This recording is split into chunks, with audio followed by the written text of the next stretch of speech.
You are listening to a pleasure podcast.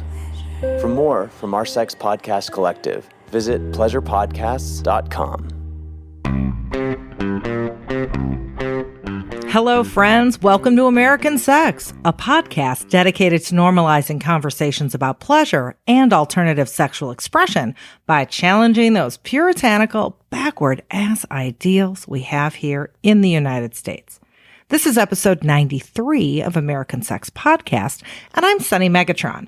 My co-host is Ken Melvoin-Berg. We're sexuality educators, pleasure advocates, and of course, we're kinky, non-monogamous perverts too. Yeah, that's some foreshadowing to what we're talking about today. You're going to be hearing from Ken in our guest conversation, but right now I want to introduce you to our guest, Dr. Liz Powell. Dr. Liz believes that great sex can change the world. She's on a mission to help you have more meaningful, pleasurable relationships in life and work, as well as the bedroom. She's a coach and licensed psychologist helping couples and singles develop self-confidence and authenticity in their relationships, whether those relationships are conventional or non-traditional. Dr. Liz has made multiple media appearances, including Cosmo, Health.com, and the CBC radio show Ideas. As a sex educator, Dr. Liz has spoken on many stages internationally, including the American Association of Sexuality Educators, Counselors, and Therapists Annual Conference, the Guelph Sexuality Conference, and the Woodhull Sexual Freedom Summit. And by the way, if you've never heard of Woodhull, hang tight. I'm going to be telling you more about that later. Dr. Liz's new book, Building Open Relationships, is the newest way she's spreading the great sex word. Dr. Liz believes that being confident in who you are is the gateway to great relationships and great sex. And by the way, great sex, according to Dr. Liz, can change the world. I gotta tell you, Dr. Liz is such a wealth of information, and she is so skilled at cutting through all of the emotional confusion and relationship roadblocks that all of us have and just getting right down to the heart of the matter. She'll call you out on your shit and not make you feel like you've been called out on your shit, but you've totally been called out on your shit. And it's a good thing. So this conversation starts out how you'd never expect. We're chatting about Harry Potter houses, but that quickly morphs into open relationship styles and situations. We talk about when you should and when you shouldn't open your relationship, how relationships change when they become non-monogamous, how to emotionally prepare for opening up your relationship, unicorn hunting, the trap of the relationship escalator, the different types of non-monogamous relationship styles and how to figure out which one is best for you. And of course, the big one when it comes to open relationships, managing jealousy. We also talk about quite a bit that applies to any type of relationship, whether that's a monogamous romantic one or relationships with friends, family, or coworkers. Things like how avoidance reinforces negative emotions, techniques for establishing healthy boundaries, the challenges of wanting to change someone's negative behavior, and a lot more. I don't care what kind of relationship you're in or what kind of relationship you desire. This episode has some great resources for happiness for absolutely everyone. And over on Patreon, Dr. Liz tells us a crappy story from her days as an Army captain. So make sure you check out that too at patreon.com/American Sex. And if you're wondering what the heck Patreon is, well, it's our membership service. American Sex Podcast Patreon members get special perks like bonus stories from our guests, extra full-length episodes, American Sex Podcast stickers sent to them in the mail, personal video greetings, and even random other surprises in the mail. Man, my surprises are good, let me tell you. As a member, you also help support this show, and that's really important and something we're especially appreciative of. We'd love for you to join us over at patreon.com/American Sex. Okay. One other thing about this episode I wanted to mention that I think is important. As I was editing, I realized that we used the word compersion a few times, but we never explained what it means. Now I'm going to read you the definition of compersion from the glossary of Dr. Liz's book on open relationships. Compersion is joy for another person's joy, sometimes called the opposite of jealousy, but it can coexist with jealousy. When you feel happy because a friend gets promoted, that's compersion. All right. And one last thing. You only have about a week left to enter my giveaway. I've teamed up with Karma Tantric to give away a tantric massage set valued at $200. This giveaway is open to people worldwide. Usually it's just North America. So you know, if you're listening from Poland or I don't know where, get on this. I'll have a link to the entry page in the show notes for episode 93 at americansexpodcast.com. So go ahead and enter it and good luck. All right, American fuckers, get ready for our conversation with Dr. Liz Powell. So I tend to think of Slytherins just as like Scorpios. Well, I am also a Scorpio, so that's okay. appropriate. See? So I feel like Scorpio Slytherins, it's like perfection. But yeah, Slytherins, like, for me, Slytherin is much more about that I am not going to do what you tell me to do just because you said it. Like, I am going to look at the situation, make my own independent analysis and decision, and then move from there. Like, that's what Slytherin is. You know, Gryffindor is like, I want to be the best. I want to be the cool kid. I want to be Captain America. And like, with all the fame and glory, whereas Slytherins are like, look, I'm going to take care of myself. I'm going to take care of the people I care about. And like, who gives a fuck about the other shit? I like that. Kind of like anarchists, nonconformists, like, but not bad. No, not bad. Not bad at all. No, there's nothing inherently bad about any of the houses. I have a predisposition against Gryffindors, but like that's because I'm a Slytherin, right? And we're opposite sides. If you think of it as like a circle with the houses on like 4 points, each 90 degrees from each other, Slytherin and Gryffindor would be across from each other. And so there's a natural sort of inability to understand each other and like a sort of conflict that comes from that. But it doesn't mean that Gryffindors are bad. I just don't like how they do things because it's kind of the opposite of how I would do things. Now, the flip side of that is that I think the best friendships ever are Slytherin and Hufflepuff. Like, why? Heck yeah. Why? Okay, because Hufflepuffs need Slytherins to give them boundaries and to help them like say no to things and stand up for themselves. And Slytherins need Hufflepuffs because they'll love us no matter what. They'll be able to see like our hard exterior and our rough edges and like love us without any issues with those things. Oh, she said that so much more eloquently than I did. I would be like, I'm a Slytherin, so I need a bottom, and that'll be a Hufflepuff. I mean, that is also true. Don't get me wrong. But it means the same thing that you just said. Right. You're just way better with words than I am. I'm just a little bit meaner. I mean, words are my profession, right? When you're a psychologist, so much of what we do is about the ways that we understand ourselves, the stories that we make, the words we use to describe who we are and how we do things. So like words is my jam.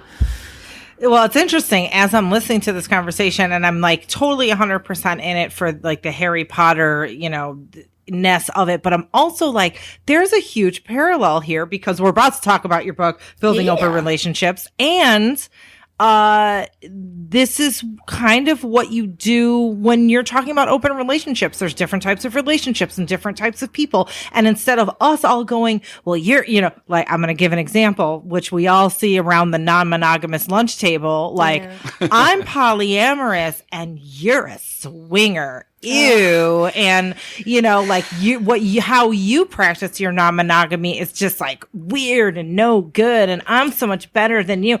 And if we all just realize we all have our place, we're all valid. None of us is better or worse, or even, you know, non-monogamous versus monogamous people, you know, none is more evolved. None is better. We just all have different preferences and we need to figure out not only how, you know, which one we are and what, you know, what house, what non-monogamous house. This might be a second book, like archetypes, according to Harry Potter. Oh, no, I really want to read that book. Write this shit down. Yeah. You know, but not only what house you belong to, but how to get along with people in all the other houses and how to fuck them too. Cause we're bringing this the back relationship sorting hat would be a great name for that, by the way. Well, so, you know, I told y'all before we started recording that I'm at the Perline right now, which is a social club and workspace for ambitious women. And they have a sorting ceremony, actually. You're sorted into one of 4 houses, each of which embody 2 of the core values of the Perline. And each house has a stone, like a gemstone that it's associated with, and also an animal totem. That's so cool. It's amazing. It's so That's cool. so cool. We should probably do an introduction. Sure. Hi, Dr. Liz. Hi, Dr. Liz. Welcome to American Sex Podcast. I love this. This is how we did Swing Set, too. We all just started chatting and recorded it and whatever. It works. It works. So, okay. Open relationships are the thing that everybody's talking about. Whether, it's kind of trendy right now, but whether you are talking about people who are experienced in non-monogamy that want to just like get a little better or, figure out where their flaws are, where their issues are and work on them. Or on the flip side, there are a lot of people, and I know they must come to you like they come to us, like, hey, me and my husband or my partner, whoever, we're thinking of spicing things up and opening up for the relationship, or things are getting a little weird. So we thought that's always like red flag. Yes, always. So when we're talking about people who are entering open relationships that are currently in a relationship with someone, what are the okay, this you should, open the door and the light is green versus these are red flags. These are not reasons to open your relationship. What are those? So, top reasons to not open your relationship is like your relationship is shitty right now. If you're expecting that non-monogamy is going to fix your relationship, it's going to fix your relationship the way a baby would fix your relationship, which is to say not at all and make it worse. Okay, because a lot of these people think babies will fix their relationships. No. Too. Hey, heads up, I'm a mom of 2. It won't. Yeah. And I think it comes from an interesting place, right? Of we're in this problem, we don't know how to solve it ourselves. Maybe we can create like a pressure release valve by fucking other people, and that'll make it easier for us to be in relationship with each other. When realistically, what open relationships do is offer you more opportunities for conflict with more people. If you are already in a space where you have trouble communicating or dealing with conflict, open relationships are just going to make that exponentially worse. Because with each partner that you add in, it's not just like a sum process. It's a logarithmic function where you have so much more degrees of complexity each time you add in someone new. I think the other big thing that I see a lot is folks have this assumption that they're going to be able to like keep their relationship the same and just add in other people. And that doesn't work. From my perspective, monogamy of any sort is a thing that you do as an individual, not a thing you do as a couple. Because when we think of it as a thing that couples do, we re-enshrine couple privilege, which is a really problematic structure. Couple privilege is the way in which our society gives benefits to folks who are viewed in socially acceptable couples. So people who are married are treated better than people who aren't. People who are in what is perceived to be a socially monogamous couple are given a lot more benefits and treated better than folks who are perceived to be in non-monogamous relationships.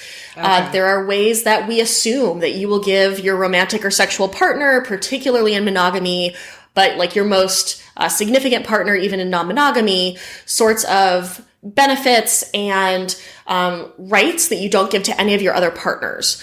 And when you try to keep your relationship the same as you start exploring non-monogamy, what you're going to end up doing is hurting the other people you explore with and hurting yourselves. You can't do non-monogamy like monogamy plus people. It just doesn't function that way because it's not... You aren't adding in extra toys. You're bringing in people with their own wants and needs and hopes and dreams. And it's so unpredictable how each of us are going to interact with the people we bring into our lives. To assume that you're going to be able to keep one relationship constant while changing everything else about how you interact with romance and sex and relationship, there's just no way that's going to work. What about the couple that's opening up their relationship and they're like, hey, we just want to bring in a third. And this is almost always a hetero couple who wants to bring in another woman, aka the unicorn hunters. Yeah. So what about that situation? One of my big quests in life is to be less judgmental about people who do things differently than I do. So I'm going to try to answer this in as non-judgmental a way as possible. Even though I have a very strong urge to judgment about it. I get where this comes from. There's this idea that if you can just bring in this extra woman, everything will be hot and sexy and you won't have to deal with any of the complications. The problem is a lot of the time folks have created for this other person an entire structure of what their relationship is going to be without that person's knowledge or consent or involvement. And that feels really objectifying to the people who are being interviewed for this position.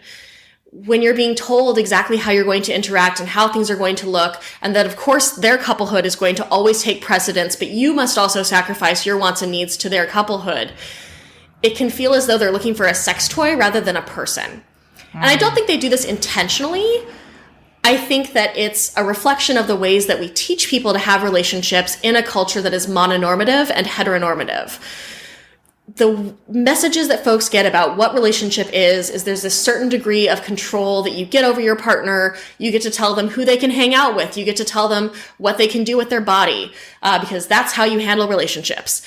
And so when people expand that out, looking for a unicorn, they're just following those same principles of, well, here's what you can do with your body. Here's how you're going to interact with us. Here's how this relationship is going to be. But what they'll likely run into is that folks who are hot bi babes or the unicorns that they're looking for don't want to step into a relationship that's been decided without them. They want to have a say in the relationship. They want to be able to have things evolve in a way that is as beneficial for them and that takes into account their wants and needs every bit as much as the folks that they're in relationship with.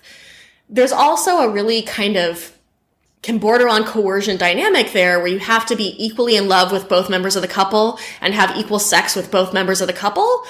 And the likelihood of that happening is so close to zero that it might as well be zero. Attraction is really complicated. Who we're attracted to changes over time. How much attraction we feel for folks changes over time. Who we fall in love with is hard to predict. Like, it's really hard to know who you're going to feel that for. And when you're putting all of these constraints onto who can come into your relationship, you're basically just guaranteeing that you're never going to find this person.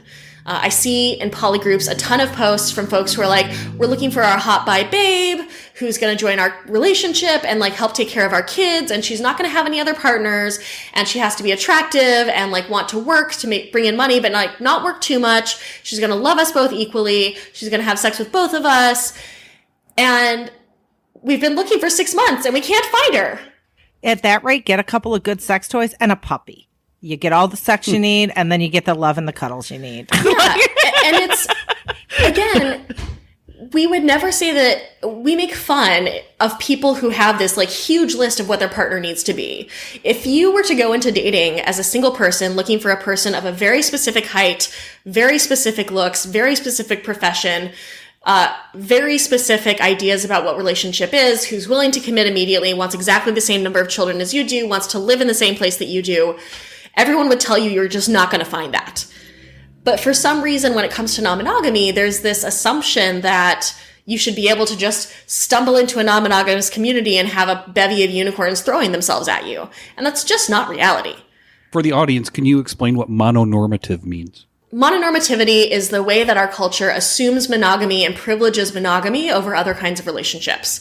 So we see this in the way that if you start dating someone, it's assumed you're going to stop having sex with other people and also start prioritizing the way that you spend time with your partner over friends. Even if you've had those friends for decades, you should be spending more time with your partner.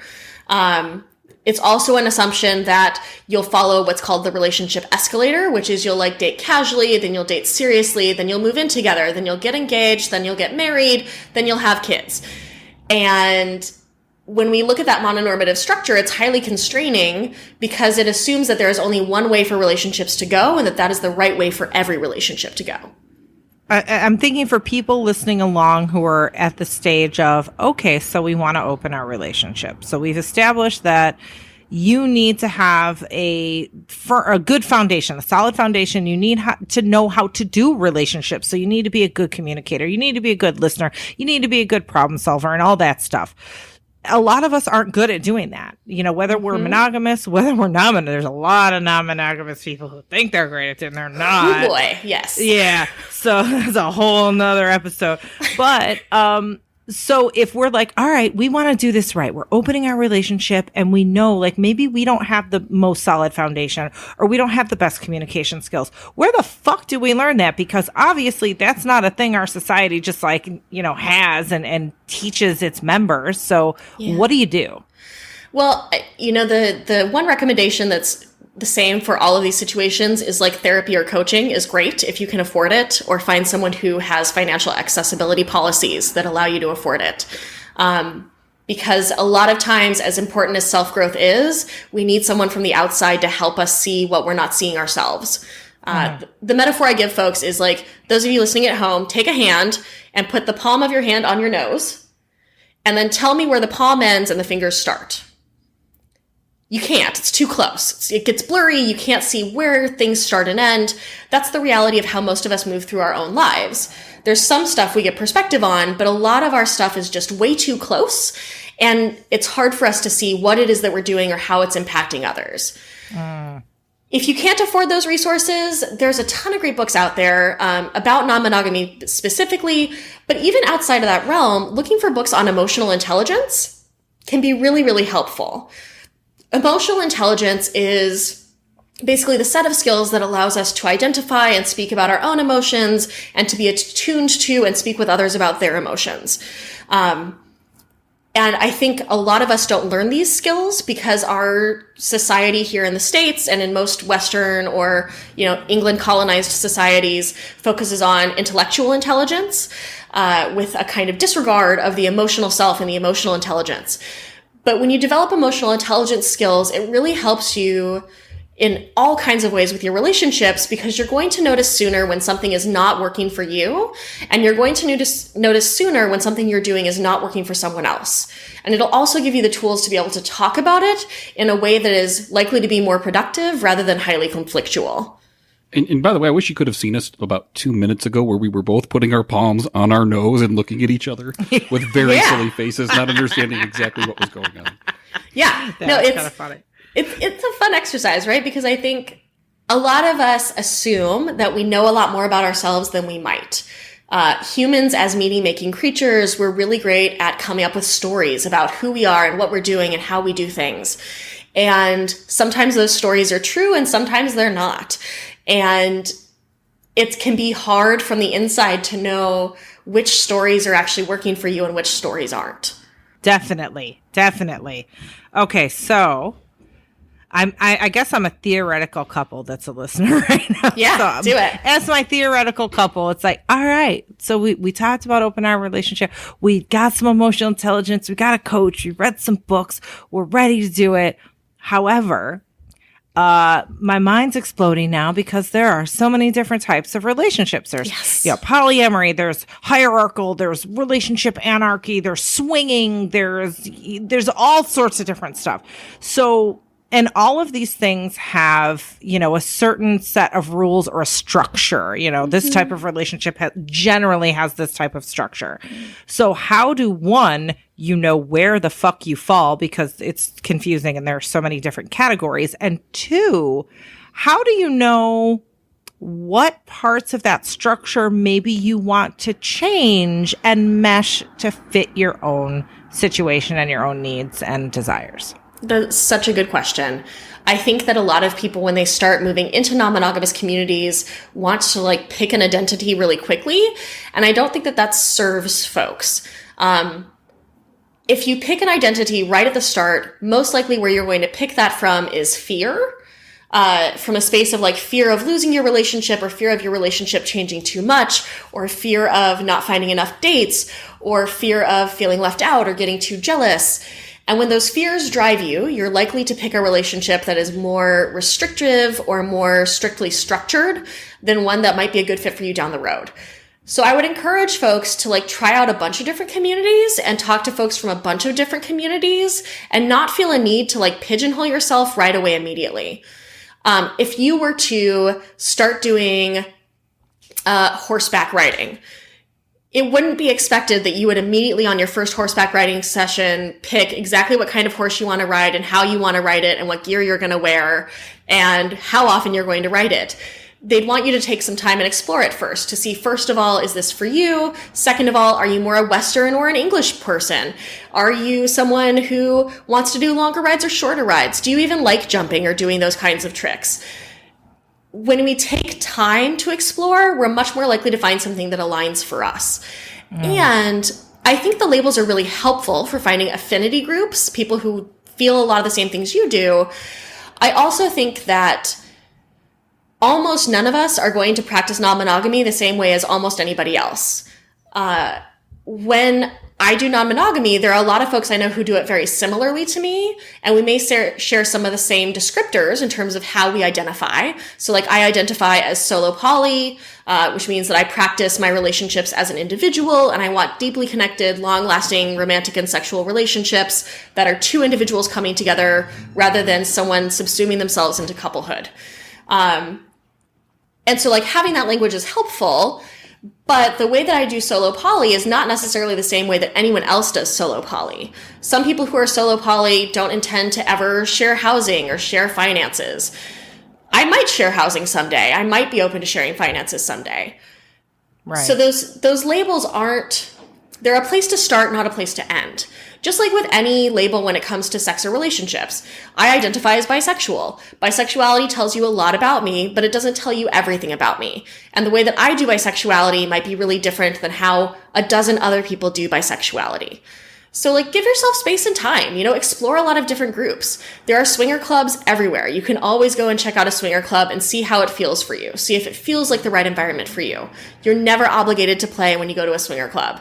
You can just go and watch, just see what it's like. Most major cities will have meetup groups for polyamory, so you can go and just see how people talk about things and listen to what they're doing. You can listen to podcasts like this one, or like Life on the Swing Set, or Multiamory, and hear people talking about different ways that they do non-monogamy, and hear, what aligns more with you, what doesn't. But just take time and explore and expand your horizons, and don't feel like you have to choose right away. It isn't... We aren't in factions. We aren't getting sorted into houses. Like, most folks I know are much more fluid across boundaries than they are rigid within them. Right, right. Now, you said something interesting that I know, for me is a huge one, is you said that people are motivated or set their constraints by fear. Yeah. And fear and jealousy are huge. And I see a lot of people, especially in the beginning of their non-monogamous journey, whether like, let's just give like this swinger example, like, okay, you can fuck someone like this, but you can't kiss them on the mouth. And then you can't do, and there's all We're only these soft swap. rules. We're not going to do full swap, only soft swap. And we must both be there. We can never do it separately. And we can only do it if we both like both members of the other couple. And yeah.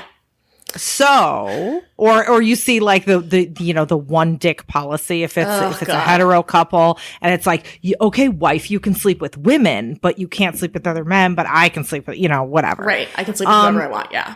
So are there any situations where these very rigid rules serve a positive purpose, and what sorts of negative purposes are they serving?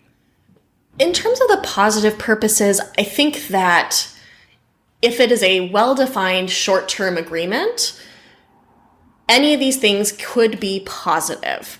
So, for instance, if someone had just gotten pregnant and they want to be sure that they are very, very on top of STI prevention, it might make sense for a while that they don't have sex with other people with penises, because STI transmission is more likely in that kind of engagement. Mm-hmm. I think that, again, if there's a specific reason and a specific term set, so like for 3 months, we are going to do that. After that period of time, the assumption is that we will have worked through whatever thing is keeping us in this more restrictive space and do something differently, that it can be okay. Mm-hmm. I think the problem I see is a lot of folks are like, well, let's just not do this now. And then when I've worked through my jealousy issues, then you can do this thing. And then the person doesn't actually do work on their jealousy issues. Right. Jealousy is a fascinating feeling, because I don't think that there's any other feeling that we talk about in our lives that we allow to have so much control over what we do. When folks say to me, oh, I could never do non-monogamy, I'd be too jealous. My question is, well, why do you date at all? Because your partner could die. Like, do you want to avoid grief? Why do you bother dating at all? Because someone might turn you down, and wouldn't that be really sad? There's no other emotion that we say, I'm not going to ever do this thing because I might feel this emotion.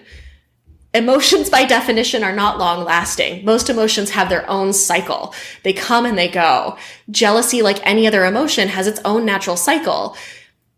When we decide to, for whatever reason, limit our relationships or try to create structural solutions to emotional problems, what we end up doing is reinforcing that those emotions were real. I do a lot of work with trauma. I was in the Army for 5 years. I'm trained in a lot of trauma therapies. And the biggest thing we teach folks is that avoidance creates worse symptoms. If I'm really nervous about driving, so I decide not to ever drive, every time I decide not to drive because it makes me feel nervous or anxious, I'm reinforcing that anxiety was for a good reason. And my brain learns to keep feeling anxious in those situations because it's actual real danger. A lot of times our brain perceives something as dangerous that is not actually dangerous. And when we give into those misperceptions, we reinforce that they were true. The more that you try to limit someone else because of your feelings, the more that you reinforce those feelings and guarantee that they're going to happen again in the future. And this isn't to say, like, never regard your feelings or your feelings are 100% only your responsibility.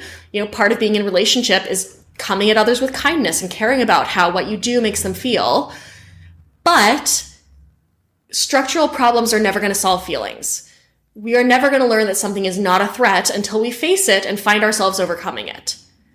Right. So I hear a lot of people, like you were saying, they're like, I can't, I can't be in a place where I feel jealousy, so I'm never going to do it. But then I hear a lot of people say, like, okay, so when do I get to the point where I'm not jealous anymore? Like, that's the goal. If you find it, let me know. Like, I've been doing non-monogamy on and off for 19 years. I had my first non-monogamous relationship in high school. I was in a dating quad, and I still feel jealousy sometimes. I don't think that the goal is to never feel jealousy. I think the goal is to understand your jealousy and learn how to lean into compersion when you want to.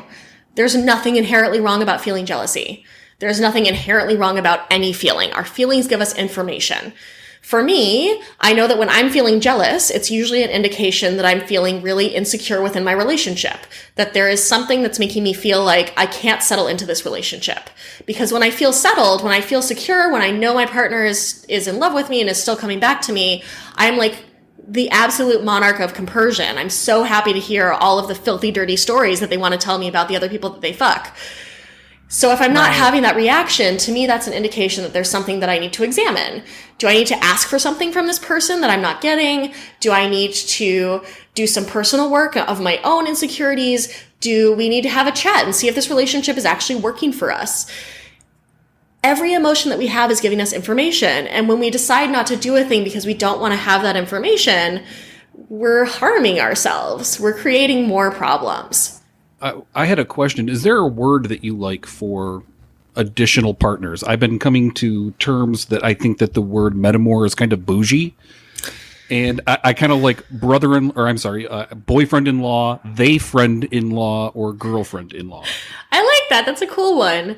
I usually use metamor just because it's like the term that I learned when I was coming on this journey. I do think it is sort of bougie, and like it doesn't... A lot of folks can't look at it and understand exactly what it means. And I also, like, the complexity that I've run into is, like, what do you call someone who was your metamor, but then you broke up with your shared partner, but you're still in a relationship of some sort? So, like, I've heard, like, metaphor, as in, like, your before metamor. I don't know. This is a common problem in non-monogamy, is that you start having all of these sorts of relationships that there are no words for. Like, I have a person that I see here in Portland, and our relationship is largely about culinary hedonism. So we have amazing food together. We drink amazing wine together. We feel deeply for each other, right? We have a connection that we've agreed is more than platonic, but we don't really have sex. So, like, what do you call that? I don't know. Yeah. Because of heteronormativity. Yeah, I maybe. Foodamore? We've kind of settled on sweetie. Like, sweetie is fine, I guess. Oh, that's awesome. Sweetie is the term that I use for relationships that are more than friendships, but like not quite partnerships. That's the term that I've settled on. But we have a paucity of language. I think largely as a result of white supremacy and heteronormativity and mononormativity, we just don't have a lot of words for the kinds of relationships that happen. You know, a lot of these sorts of relationships were not unusual before England colonized the whole goddamn world, and told them all that they were terrible heathens who needed to stop doing their filthy, filthy things. And this paucity of terminology, I think, affects the ways that we're able to think about and understand what we're doing in relationship. Yeah.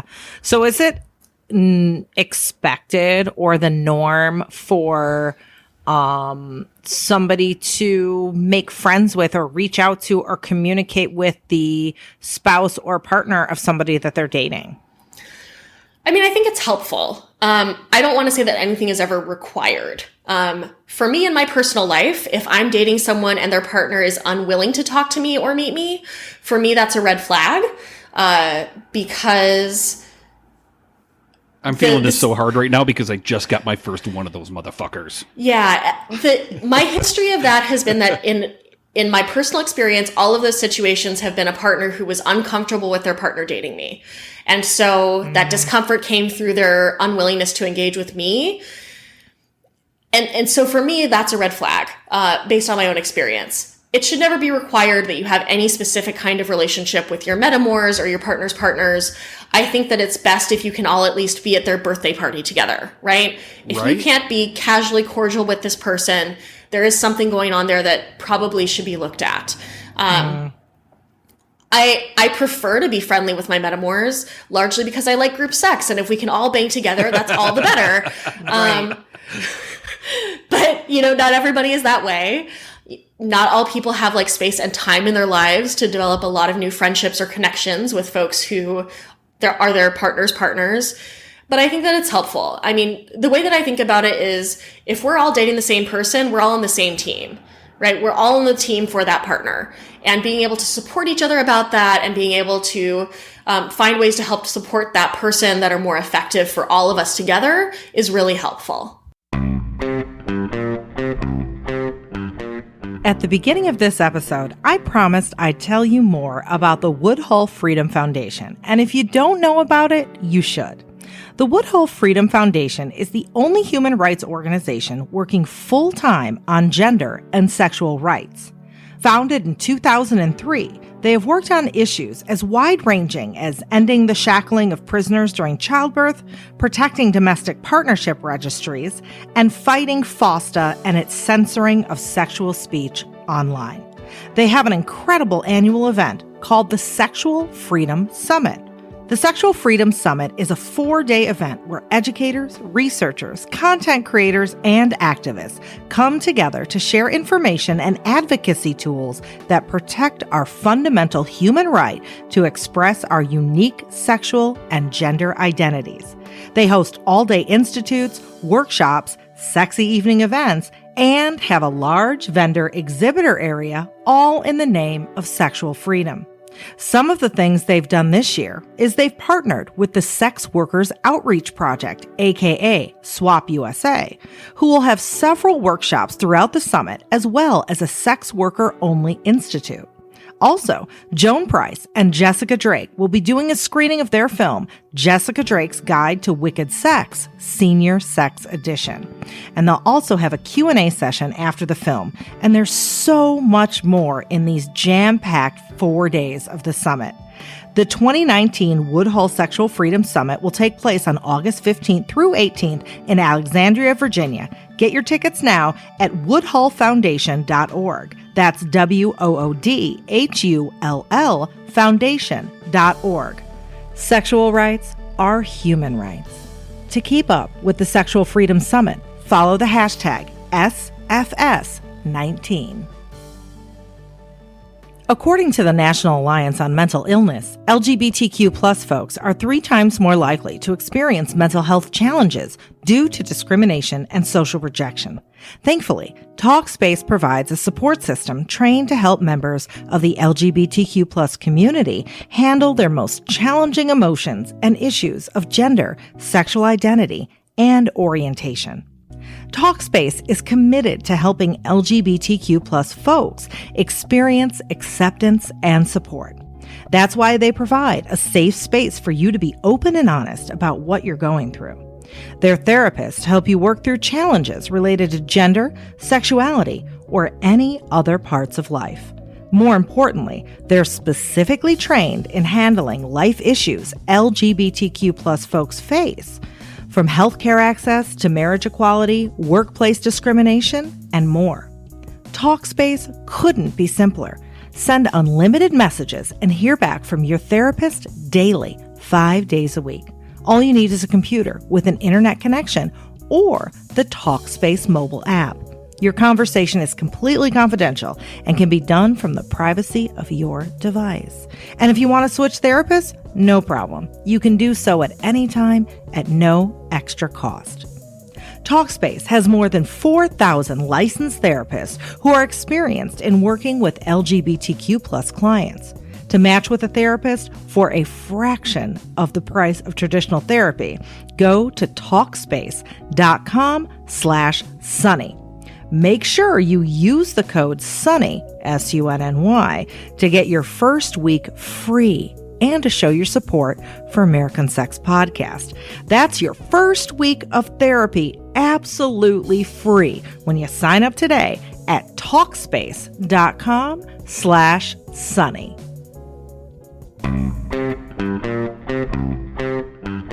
So what about the relationship category or term relationship anarchy? Because this has become kind of a hot new buzzword or relationship style, and a lot of people don't really understand. It's real murky. What the fuck does it mean? Yeah. So I'll give this caveat. The one reason I don't personally identify as a relationship anarchist is because when I was first coming back into the polyamorous community, the relationship anarchists I met were relationship libertarians. Their approach was, your feelings are your feelings. I don't have to deal with them at all. If you're upset about something that I did, that's yours to deal with, which is not what relationship anarchy should be. Yeah. No, that's just consensual, or not even consensual non-consent. That's just non-consent. Yeah, there's a lot of relationship libertarians out there, particularly cisgender men, particularly white cisgender men. Relationship anarchy basically looks at the ways that we think about relationships and breaking down the categories that we have that divide people into different boxes. So, as I've mentioned before, in this culture, we tend to value romantic partnerships over friendships. That if there is not a sexual or romantic component, we view that relationship as less important or less of value or a lower priority than one that does have those components. In relationship anarchy, the idea instead is that you approach each relationship as its own individual entity and let it grow and move to whatever space it grows and moves to. So you don't go into I want to date this person. This is a person I'm going to have a sexual and romantic relationship with. You go into it as, okay, I'm going to interact with this person and we'll see what we're both down for and see what evolves from that. Mm-hmm. In addition, relationship anarchists tend to have no rules in their relationships and to avoid agreements in their relationships as much as possible. So it's a relationship style that is practiced primarily from a space of boundaries. So giving quick definitions on these three things, rules, agreements, and boundaries. Boundaries have to do with yourself, your own body, your own mind, your own time, your own heart. They are the things that you fully control. Rules, or we'll go to agreements. So agreements are things that are decided upon by two or more people, and everyone who is affected by that agreement gets to have a say in it. So if someone was not initially involved in that agreement, and then the relationship goes to a place where they would be affected by that agreement, they get to have a say in making sure that that agreement still fits for their relationships. So agreements presuppose a certain degree of flexibility and that they are not fixed over time, that there is an understanding it will continue to be renegotiated as new factors come in. Mm-hmm. Rules are decided by two or more people and affect people who do not get a say in them. So there's a certain rigidity assumed often with rules, where this is where we see a lot of folks feeling betrayal if their partner wants to shift things in some degree. So for instance, if a couple had been doing monogamy and then they decided to do non-monogamy and their first rule was no falling in love, and then one of the people starts feeling love feelings for one of their partners, the partner that they started with can feel betrayed by that they have broken this rule. Rules often, I don't want to say always, because, generalizations are always terrible. But in many cases, rules end up creating situations that can be unethical in the way that they treat the people involved in them. Particularly the folks who don't get a say in the rule. And rules are often a way of, again, creating structural solutions to emotional problems. So relationship anarchists don't do rules. They don't do any agreements that affect folks who couldn't have a say in them. And they also tend to not do agreements, instead interacting with their partners in a way based solely on boundaries. So let me talk about this for like STIs and sexual health, because that's where most people are like, you have to have rules. If I was coming from a boundaried stance, like a relationship anarchist might, my boundary might be that I engage with people whose sexual health practices are in alignment with my risk assessment and my willingness to assume risk. So that could include the way that they use barriers, the frequency of testing, and the ways that they communicate with me about who they are having sex with and how they're doing that. An agreement might be my partner and I agree that like we don't use barriers for sex, but we will use barriers with other people. And then one of us gets into a relationship where we decide we don't want to use barriers. And so we all sit down together to negotiate what that means. Mm-hmm. And rules would be, we don't use barriers with each other. You use barriers with everyone else. This does not change. Because it comes from a place of boundaries as its primary structure, relationship anarchy can feel really hard for folks who are newer to non-monogamy, because there's less space for being upset with other people about what they're doing. Mm-hmm. When you're coming from a space of boundaries, you're coming from a space of making your own decisions about what you will or will not do. And for a lot of us, that's counter to what we learned about how we do relationship. We learned that you use whatever it takes to get your partner to do what they need to do to make you happy, rather than you ask them for what you want and need, they tell you what they can fulfill, and then you decide what that means. When you're coming from a place of boundaries, a lot of times it can feel like you're having to pay for something someone else did. So for instance, I recently ended a relationship because the partner was just not communicating with me the way that he had agreed to. And he kept saying he was going to start communicating that way and then not doing it. And I had to end the relationship, even though he was the one not giving me what I wanted. There have been some other things about like sexual risk stuff and the ways he had engaged with certain partners. But when folks come from a place of boundaries, a lot of times you're the one having to choose to let go of something. And that can feel unfair. Like, why should I have to lose this because my partner decided to have sex without a condom? Why do I have to go back to using condoms? They should just go back to using condoms with other people. Harriet Lerner talks about this a lot in her book, The Dance of Anger, which is an excellent book for anyone who's going to do non-monogamy. That when we're feeling angry and trying to get another person to do what we want them to do, we're just going to end up in this cycle of trying to force them to do other things and them resisting it and both of us feeling angry at each other. When instead, if you take a step back and say, okay, if this is what they are going to do, then what does that mean for me? How do I want to interact with them? You know, the question I ask a ton of my clients is, if this is how your partner is going to do things, if you assume that this is going to continue, then what kind of relationship can you feel good having with them? And that's kind of at the core of relationship anarchy, is being honest about what that person has to offer, being honest about what it is that you want and need, and then determining what kind of relationship could feel good to you given those things. So it's almost what I'm hearing, because I even have a hard time wrapping my head around relationship anarchy, and I'm supposed to be, you know, somewhat expert. So what I'm hearing, you totally are. Yeah. Anyway, so I hate that word. I hate that word expert. Like, I don't think anyone's really an expert. Like, maybe I'm more proficient than your average person, but expert is kind of pretentious. But anyway, I like framing it as like folks who have some degree of expertise rather than you are an expert, right? Rather than it being a quality of a person, it is a thing that you have done. I like that. So like what I'm hearing you talk about relationship anarchy, it's as if instead of saying, which we often do in relationships, like, I don't like XYZ about you, so I want to change you, or I want you to make an effort to change this behavior for me. Instead saying, all right, this is how you're going to be. and I need to learn how to work within how you are. And if I can't work with that or work around that or whatever, deal with it in whatever way, then maybe this isn't the thing. Yeah. And I think, you know, so Coupling, which was a British TV series that's hilarious about sex and relationships, one of the characters says at some point, he's a whole buffet of improvability.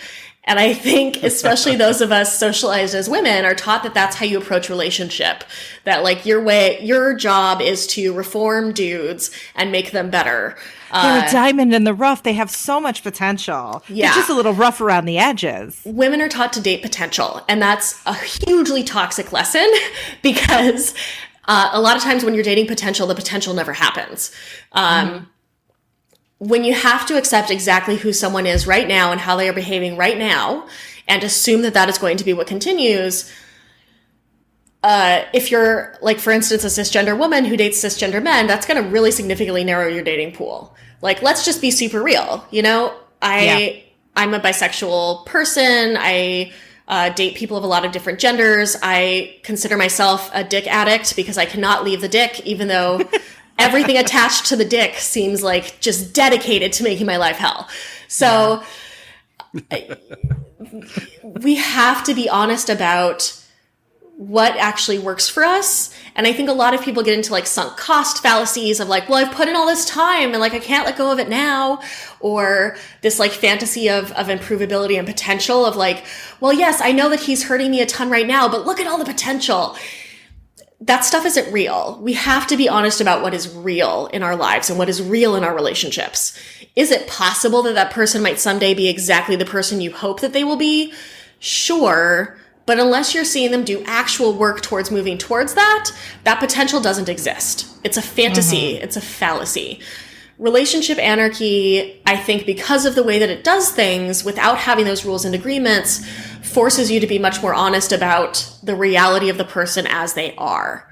And I think that that's healthier in a lot of ways. Like, I don't want to be dated for my potential. I don't want someone to date me with hopes of changing the ways that I am. Like, that doesn't feel good. Someone dating me under some preconceived idea of how they can make me better, that feels really gross. And I don't want to do that to other people either. And it's scary. Like, there's so much less perceived security there. Now, I'm going to be super honest. When you have rules and agreements, it's perceived security. It's not real, right? Like, the only way to make sure that someone follows your rules 100% is to handcuff yourself to them and never sleep. Like, that's literally the only way to ensure it. So any security that you get from your rules and agreements is perceptual, not reality.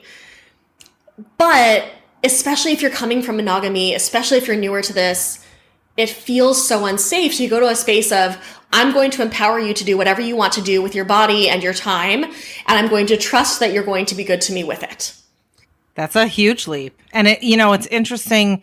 I'm thinking about this from the listener's point of view, and American fuckers listening along. If you're listening to what Dr. Liz just said and you're applying it to your non-monogamous relationship, hold up, stop. If you're monogamous, apply that to your monogamous relationship. If you have friends or family members where this doesn't apply it to that relationship, because this is universal in any type of relationship you have with anybody. Business too, right? Like, there are a lot of us who put up with shit in business that we should not be putting up with. For instance, I tweeted about this. There was this guy who asked me to be on his podcast, and it's an 80s horror podcast. Oh, yes. That is not my specialty, right? Yeah. And he told me he'd had other sex educators on, so I messaged one of them, and she told me, that she didn't recommend that I go on his podcast for a variety of reasons. And so I sent him a very polite, like, this is not the right fit for me email. And our email exchange ended with him calling me a dyke bitch. God. Yes. Which he then justified to another person by saying that as a bisexual man who lives in San Francisco and has gay friends, he knows the difference between a lesbian and a dyke. And like, oh God. Yeah. On the one hand, like, I'm honored that he thinks lesbians would fuck me because I have sex with too many penises for most lesbians. But on the other hand, like, coming from a space of boundaries, I set a boundary with him and he didn't honor it. And that for me is a huge sign that this is not a person to be in a relationship with. right? As soon as I set a boundary and someone pushes it or tells me that it's not valid or that I need to justify that boundary to them, that is a huge sign that that is not a good person for me. And that's in business, that's in friendship, that's in sexual and romantic relationships. Our boundaries are really important. And when we set them, they need to be respected by the folks around us. The ways that we interact with others, like, for instance, familial relationships. How many of you have parents that are continually trying to shape what you're doing, even though you're a grown-ass human? You know? My mom told me the last time I was home that she just doesn't approve of anything I'm doing with my life. And, like, still tells me when we talk on the phone that she hopes I find the one man for me. Right? And like, from a space of compassion, that's because she found a lot of happiness in her monogamous relationship with my father, and she wants me to have that happiness. And she has trouble seeing that that's not the happiness that I want. So as a result, I don't have a super close relationship with her because she can't understand and honor the reality of my life. She keeps trying to force me to be the person she wants me to be. It's not healthy in any of our relationships to be dating someone to change them, to be relating with someone to change them, to be a friend with someone to change them. We have to take the step back instead and say, first of all, who the fuck are you to tell them what to do with their lives? And secondly, just make your own decision about you. Stop trying to make decisions for other people. Focus on you. Yeah. Oh, that's so good. That's so good. American fuckers listening, if there's one thing you take away from this conversation, it's that. There is one more thing, though, I want to ask you that is huge when people talk about polyamory and non-monogamy is the concept of hierarchical non-monogamy, meaning that if you, let's say you are a couple, your person, let's say you're married, your wife or husband is your primary partner. Yeah. And then all other partners after that take on a secondary role and they don't have as much, I don't know, control, say, importance, division of time, whatever in the relationship as that primary partner. Yeah. So is hierarchical polyamory bad, or can it be okay in some instances?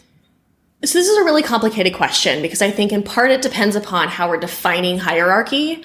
The way that a lot of people defend hierarchy is by talking about preference or priority. And I will never tell anyone that you can't have some relationships that have a greater priority for you or that you give greater preference to in terms of your time or energy. Non-hierarchical polyamory doesn't mean that you treat every person exactly the same.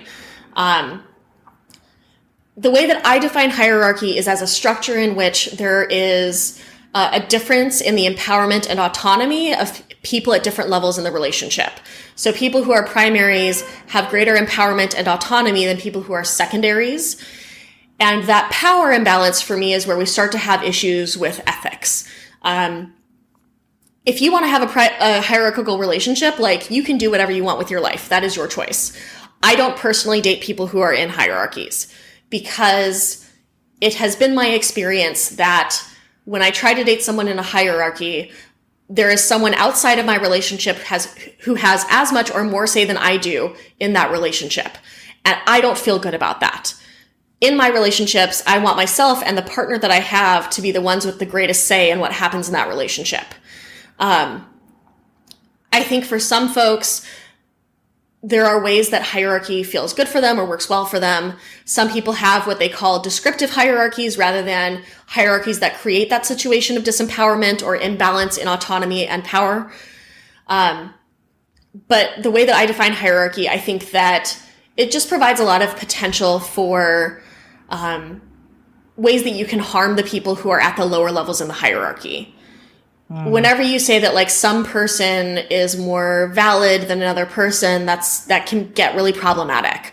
And again, I think that there are a lot of ways to establish what a lot of people are trying to get from hierarchy without creating that power imbalance. You know, a lot of folks love veto power. Veto power is a rule that a lot of folks starting in non-monogamy want to have. If there's someone that their partner is dating that makes them feel really scared or bad, they want to be able to say, no, you can't do that anymore. But if you think about that from the position of the secondary, there is now a sword of Damocles hanging over your relationship, that at any moment, this other person could decide that you're not allowed to be in that relationship anymore. Someone who's completely uninvolved. There is a way in which that is true and untrue, right? Like the person who you are partnering with could tell their partner that they're not going to stop dating you. But when the structure is such that it reinforces that this is something that is okay and good, that's when I have an issue with it. And again, like, I don't like to say that anything is always bad or always good. I don't think there's anything in this world that is 100% that clear. I just know that for me, I don't feel good engaging with folks who are in the hierarchies. Okay. So I have a question. Sunny and I have an interesting kind of hierarchy, I think, in that when there's a veto, this has sort of been unsaid with us, that it happens in the beginning of the dating, but not during the relationship. Yeah, like we started out, because we started out open, like we've never been monogamous. And we started out with veto power, but we never really used it. Yeah. Like it was there, and it's just like, well, we trust that, but or if we're... Well, it's more that I have bad judgment, and if Sunny says, with that one, you just might want to be a little bit more cautious. And that's where she ends it right there. And I'm like, oh, that means bad, and I chose poorly. Yeah, it's more like coming to a friend, like, what do you think about this person I'm about to date? Give me your opinion. I have no idea I'll be what like, our relationship and I'll just be like, I don't know about that one. But I'm not going to be like, no, don't. I'm just like, be careful. Yeah. Like my magic 8-ball is like, I don't know. Well, so, like, I would say that that's not like a strict veto, right? The way that you two are talking about it is that it's the start of a conversation. That if one of you has a concern, you sit down and chat with each other about it. The way that I think about veto as like a strict veto power is, person A says to person B, no, you cannot date that person. And that's the end of the discussion, right? I think that what y'all have is something that is about valuing each other's opinions and like recognizing ways that you may have negative patterns. Like, can you say you have bad judgment?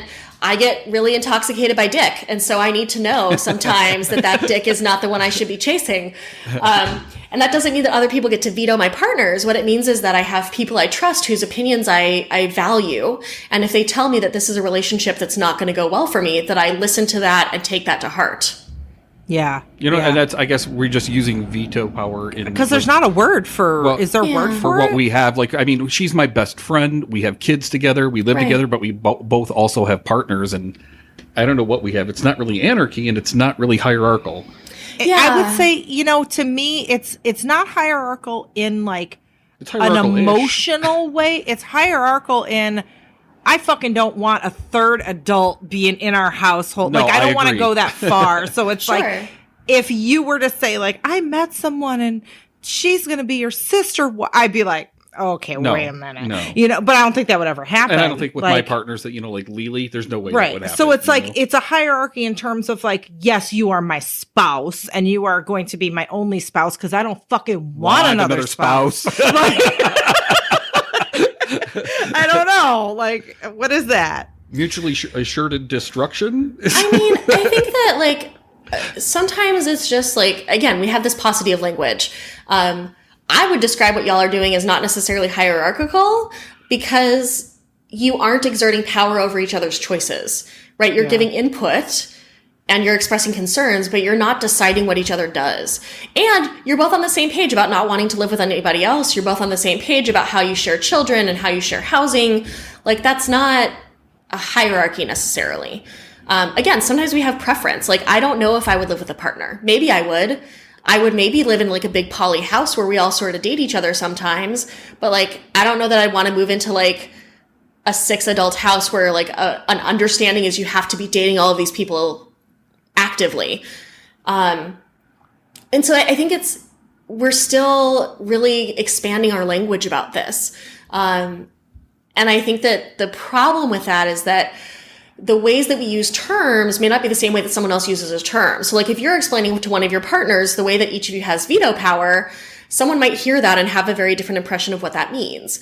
Or if someone says to me that they're in a hierarchy, for me, that's an immediate like, no, thanks, red X. Where what they might mean is something more like what you two do. And so I think that the lesson here might be like getting more curious. Like when someone tells you about what kind of relationship they're in, asking questions about what that means. Like if I tell someone I'm solo poly, if you ask me what that means, I can give you a really great description. But if you make an assumption that that means that I don't want serious relationships, I don't want long-term relationships, I just want to be single, you're totally fucking wrong. So I think that because the language is still so new and still evolving very quickly, it's hard to describe these things with adequate language and with shorthand. Yeah. Yeah, that's helpful. We That's just very don't helpful, have actually. the words, Ken, and we're using the wrong ones. But we So- know that we love each I other, and know. every day we come across some sort of circumstance. Like when I almost had the oops poops today, and you knew I was posting about it in the bathroom when I had the actual poops. Yes. Yeah. This is why we're married. This is why we're married. All right.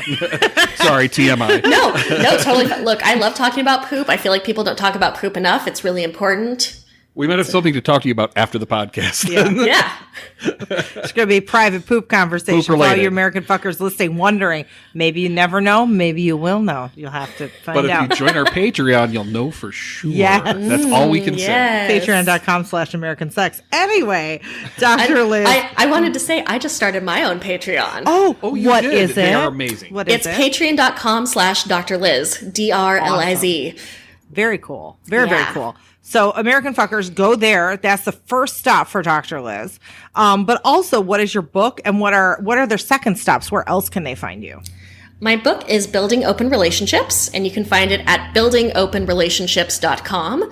My main website is drlizpowell.com, so drlizpowell.com. I'm on Instagram, I'm on Facebook, I'm on Twitter, I'm on all the social medias, and I have a YouTube channel as well, which is called Sex Positive Psych. And I post videos there about all kinds of things related to sex and relationships. I have a video coming out soon that may be out, maybe by the time this podcast is out, talking about dating in the age of abortion restrictions. So, variety of topics. Nice. Thank you. Well, this has been great. Great. And as always, thank you for your service, and thank you for being on the show. Yeah, thank you, Ken. It's always fun to talk to another veteran, especially in the sex community, because Yeah, there's like 4 of us. Yeah, I know. It can feel really isolating. Well, thank you. This has been awesome. And yeah, we'll talk again. We will. All right. Thanks, y'all. Bye. Go buy your book. Bye. Thanks for listening to American Sex. To keep up with Ken and I, well, first make sure you watch our TV show, Sex with Sunny Megatron, on Showtime. Then visit sunnymegatron.com. There you can learn more about us, read our blog, peruse our workshop calendar, or hire us. For what? Well, either for private coaching, or to book us to teach at your event or university, or as sex and relationship writers for your publication. Oh, and don't forget, we're on social media too. I'm the super social one, so you can find me as Sunny Megatron on Twitter, Facebook, Instagram, my YouTube channel, and a bunch of other places. But if you want to get me on Snapchat, you got to look for Sunny_Megatron, and you can follow Ken on Twitter at @SyChicken. That's PSYCHICKEN. Also, please support us by shopping with the affiliates and sponsors from our breaks. And if you contribute to our Patreon, we're going to love you forever. Well, we're going to love you forever anyway, but just go with it. Lastly, if you like this broadcast, tell people about it. Tweet it, Facebook status it, and rate it on iTunes and other platforms. Thanks, friends. We'll see you next week on American Sex.